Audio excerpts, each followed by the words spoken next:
Për shembull, në planin e shpërthimi llogaritesh që komandanti i divizionit të Kërçovës punonte për neve. Dhe ai kishte marrë përsipër që divizioni i tij, që ishte shumica me rezervisht shqiptar, t'i hapte rrugën ushtrisë shqiptare drejt Tetovës dhe Kosivarit dhe Strugës. Po flasim për shtetas maqedone apo shqiptar? Ai ishte shqiptar. Unë ja kam harruar emrin, ishte general. Ai kishte marrë përsipër që me ka qenë patriot, patriot. Me sulmin e parë që do bënte ushtria jon, ai divizioni do i hapte rrugën ushtrisë shqiptare që mos kishte asnjë pengesë në. Më ngasmoi pak që thatë Shqipëria ka patur agent që punojnë për sigurimin e shtetit edhe në qeverinë e Beogradit. Po, ne merrim informacione të plota gjatë gjithë kohës. Para se të bëhesh plani i shpërthimi, Kadria Zbiu, ministri i Brendshëm, në 1977-78, më duket, bën një studim të plot të gjendjes në Jugosllavi, sepse ju thash që pritesh titua të ikte me sot me nesër. Dhe një materiali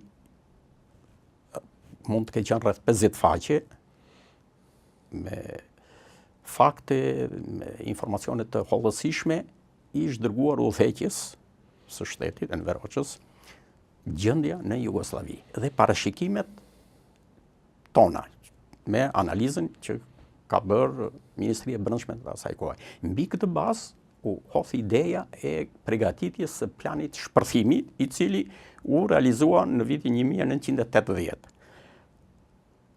Plani parashikonte, ju thash, 220 deri në 230.000 veta që do Sa u trajnuan tek etapa e parë, viteve në 80 dhe çfarë mund themi pas për ardhin e Demjasharit?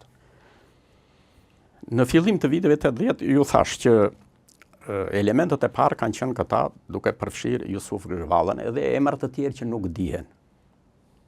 Janë ruajtur. UDB-ja këta i ndiqte në çdo vend të Evropës edhe mundohesht i eliminonte në forma nga më të ndryshme siç i eliminoi. Këtu vinin elementë të tjerë. Përgatiteshin, merrin informacione, u jepeshin të gjitha mundësitë që të kishin mundësi të organizonin njësitë guerilje të vogla në Kosovë me kalimin e kohës. Kjo ishte ideja. Paralel do ngrihesh dhe një forcë politike që do vepronte jashtë shtetit, domethënë në Evropë, si forcë politike organizuese për çlirimin e Kosovës. Dhe kanë ardhur vazhdimisht element nga Kosova këtu që merrin njohuri politike, ushtarake, informative, në gjitha format. Teorike, praktike, çdo gjë. Unë kam patur një rast në vitet, nuk e mbaj mend vetë, 81-82, kur këtu vinin grupe të ndryshme, edhe marksiste-leniniste nga Afrika, nga gjitha anët. Po është një tjetër diskutim. Dhe ndërmjet të tjerave merrnin njohuri edhe për armën e kimisë dhe armat e dëmtimit në masë. Dhe unë në atë kohë me këto grupe kam dhënë mësim për lëndët helmuse. Rastisa njëherë ku ishin ja 5-6 vetë të veshur si rezervist, nuk kishim të drejtë që të komunikonim me ta, pra asnjë, vetëm bënim ato mësimet që duheshin, në i pyetje që bënin ata. Dhe ky grup e shikoj që flisnin shqip. Dhe ne s'kishim të drejtë, as të pyesnim, as të kërkonim informacion, ne vetëm zhvillonim mësimin. Ky grup ishte instaluar tek drejtoria e zbulimit tek pallati i brigadave. Ishte një aneks aty ku ishte radio zbulimi, kishte edhe një bibliotekë shumë të mirë atje, dhe unë shkoja shumë herë atje te biblioteka se kishte libra nga më të ndryshmet për të lexuar. Kisha edhe shumë shokë që kishin mbaruar paralel me mua matematikën, fizikant, aty si punonin elektronistë, inxhinier elektronistë që punonin në radio zbulim.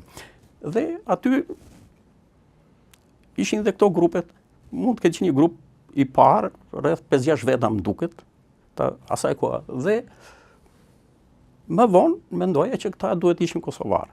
Në atë foluri nga gjithë aty, por pa i pyetur dhe pa kërkuar informacion lartë.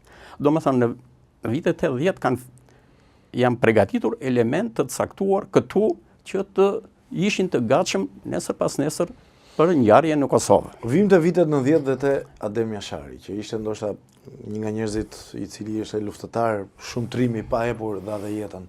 Çfarë mund themi për trajnimin e tij dhe vitet 90? Pas viteve 90 këtu filluan të vinë grupe të mëdha. 50-60 veta. Adem Jashari ka qenë në grupin e tretë. Dhe stërviteshin në Zallher, të regjimenti i zbulimit, në Biz, edhe në vende të ndryshme, bënin stërvitje nga më të ndryshmet. Do më thënë, ata punonin dhe në rolin e ushtarit, në stërvitje, në të gjitha, dhe në rolin e komandantit. Merrin një njohuri të rregullta, të mira. Në grupin e tretë ka qenë Adem Jashari. Pastaj këta rrinin 1 muaj, 2 muaj, iknin. Shkonin në Evropë ose në Kosovë, vinin grupet e tjera dhe mori lëvizje, u hodhën themelet e UÇK-s në atë kohë, gradualisht. Dhe në vitin 93-94 këtu ka qenë dhe Hashim Thaçi që i tyre si ka ndodhur? E mbani mend zotja Bile, çfarë flitej në atë kohë? Hashim Thaçi është vrarë dhe një gazetar, për ata që nuk e din. Edhe një gazetar që ishte mik i Hashim Thaçit është vrarë në banesën e tij në mënyra në një formë ende misterioze, nuk është zbuluar, që ishte pjesë e grupit Kosovës. Puna ishte që mas viteve 90, me tronditjen e Shqipërisë, agjentura jugoslave hynte pothuajse lirshëm këtu. Me mungesën e ligjit e të gjitha problemet që psoi Shqipëria mas vitit 1990. Dhe kështu, ata ndiqnin elementet kryesor të lëvizjes çlirimtare të Kosovës.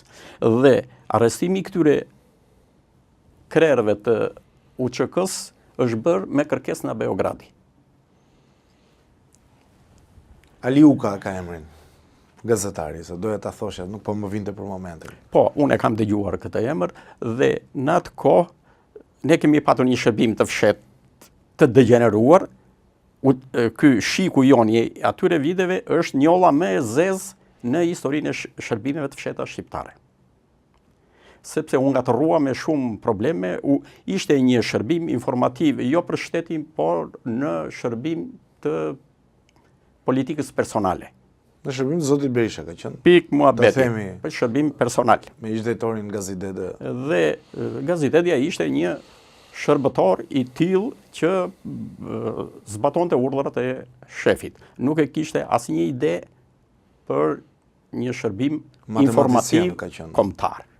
Ka qenë në Fakultetin e Shkencave, në degën e matematikës. Dhe gjatë gjithë kohës, ai ka punuar kundër Shqipërisë, pik muhabeti. Derisa u lidh me islamikët dhe fundamentalistët e Teheranit. Edhe ajo ka qenë e vërtet? Po.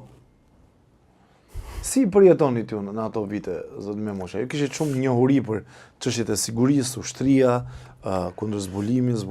Puna e parë, për shembull, institucioni jonë u godit, që në fillim. Ku keni qenë atëherë? Laboratori qendror i kimisë. Ishte laboratori i studimeve. Po përse u goditët?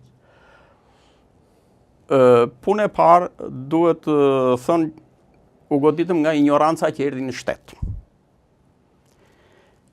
Ata që erdhen në drejtimet e Ministrisë Mbrojtjes, është pak të them që ishin ignorant.